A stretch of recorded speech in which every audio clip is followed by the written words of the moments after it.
Alors, bonjour et bienvenue. Alors, comme convenu, le cours passé, on a pu mettre en place notre projet Raza et on avait prévu maintenant d'intégrer une interface web maintenant à ces projets afin de pouvoir interagir avec cette interface web. Donc, euh, je vais bien d'abord vous montrer la documentation qui va nous servir à intégrer l'interface web à notre projet Raja. Et dans notre cas, on va utiliser l'interface WebChat cette fois-ci pour interagir avec notre site. Maintenant, pour cela, ils ont donné quelques recommandations. Première étape, il faut d'abord avoir un projet existant, chose qu'on a fait dans la vidéo précédente. Maintenant, deuxième chose, on va dans le fichier credential et on enlève en commentaire Showcat.io, c'est-à-dire pour pouvoir utiliser ce Showcat, c'est lui qui permet d'activer les conversations en temps réel avec WebChat. Et ensuite, ils ont donné un lien GitHub où on va trouver le code HTML parce que là, ils nous ont dit de créer un dossier, un fichier HTML, puis ajouter body. Et dans ces comptes GitHub, on va trouver un script qui nous permettra d'afficher maintenant le message et d'interagir avec Raja. Et la dernière chose qu'on peut voir, c'est le code là qui se trouvera sur GitHub. Dernière chose maintenant, une fois que vous faites cela, pour lancer, il suffit de taper cette commande là, Raja Run, mode, c'est-à-dire option model, et puis vous tapez le dossier modèle pour pouvoir accéder au modèle, puis enable API course, c'est-à-dire pour que tous les sites aient accès à cette entrée. Donc, on va aller maintenant dans le code ici. Ce que je vais faire d'abord, je vais arrêter ce script pour le moment. Et une fois qu'on a arrêté, on revient dans le dossier d'abord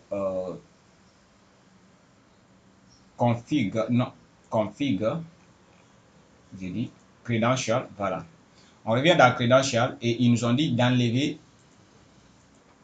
cette partie en commentaire, c'est-à-dire Showcat, c'est Showcat.io qui nous permet d'interagir avec le chatbot de façon interactive. Et comme vous pouvez le constater, ils nous ont dit, première valeur, ça serait user iterate. Okay.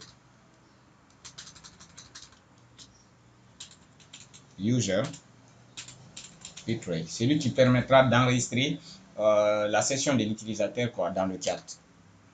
Ensuite, ils nous ont dit de faire ici bot iterate. Et enfin, ils nous ont dit soit on met ça à true ou false, selon ce qu'on veut faire. Nous, on toujours d'habitude, on le met à true. Et ce qui était là déjà dans la documentation, qu'on peut le constater, c'est à true. Bot iterate, user iterate et true. C'est ce qu'on a fait. Après, il nous dit maintenant de créer un fichier HTML qui va contenir cette balise-là par défaut. Donc, je reviens ici. Et je reviens dans le projet. Pour le moment, il n'y a pas un fichier HTML. Donc, j'ai créé mon fichier HTML. Index qui s'appelait également index HTML. Et là, je colle le code qu'ils nous ont donné. Moi, je vais faire un HTML valide, c'est mieux. Voilà. Et là, je vais essayer d'indenter mon code. Voilà. Et à ce niveau, je vais essayer moi-même de donner head ici.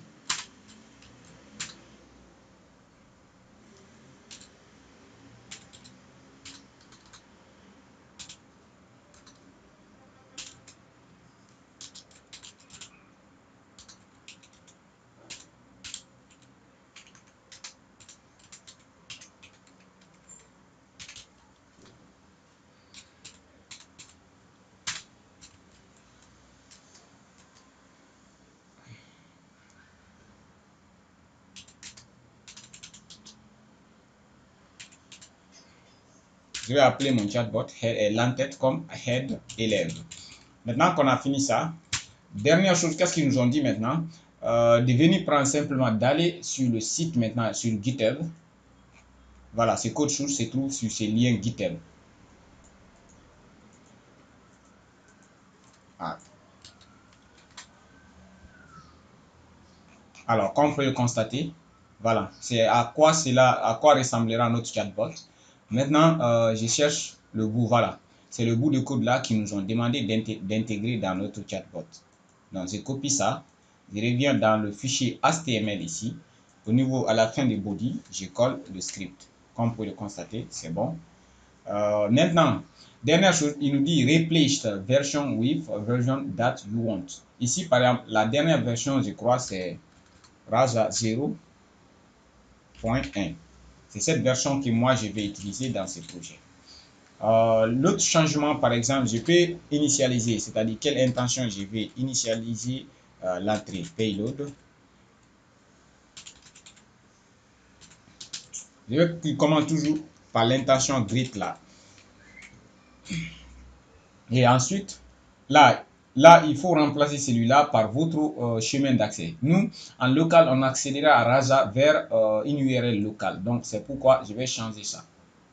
L'URL là, on donne ça par exemple localhost, puisque Rasa sera disponible suivant l'URL là, 2.5005. Et une fois que vous faites cela, presque c'est terminé. Vous avez maintenant votre projet. Vous pouvez maintenant lancer le projet pour tester avec Rasa. Pour cela, vous tapez maintenant Rasa run et M pour dire accéder au dossier modèle, puisque comme on peut le voir, le modèle se trouve là. C'est le modèle là qu'on va tester vers l'interface HTML. Donc, on met le nom du dossier modèle. Voilà. Et ensuite, enable, on utilise l'option enable API et ensuite coche pour dire que tous les sites peuvent accéder étoile. Quand je viens ici, je n'ai rien inventé. Bref, au niveau de la doc, ce qu'ils ont dit ici, vous voyez, on met razaren-m models, c'est-à-dire au dossier modèle qui va nous donner l'accès au modèle. Ensuite, l'option enable API, puis coche. C'est ce que j'ai fait. Une fois que vous faites cela, il nous dit de tester, de lancer. Celui-ci va lancer le projet, comme on peut le voir ici. Donc, arrivé là, c'est ce qui est là, ce que j'ai fait ici maintenant. Comme on peut le constater, je tape entrée pour voir ce que cela donne.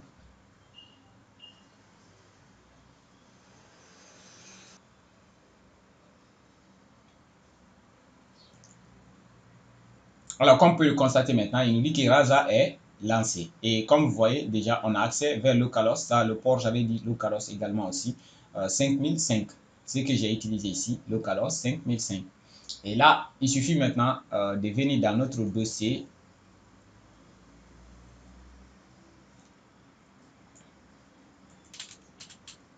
Voilà, Help Student.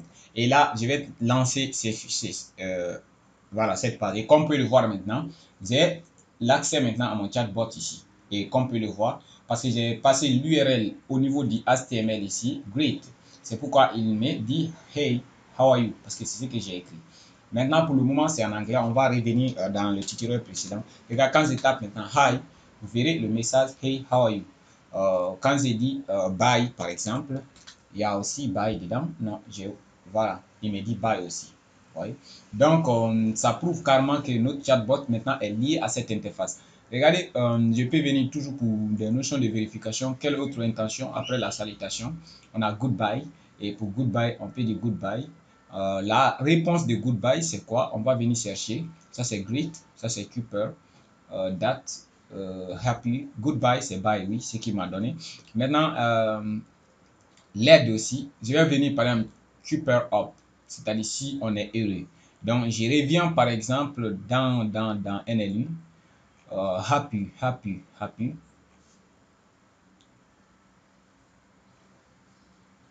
Perfect, voilà, perfect. Par exemple, si je prends perfect dans le chat, vous verrez simplement la photo avec le message de père. Maintenant, je sais, père, j'essaie de faire ça, perfect. J'espère que c'était ça.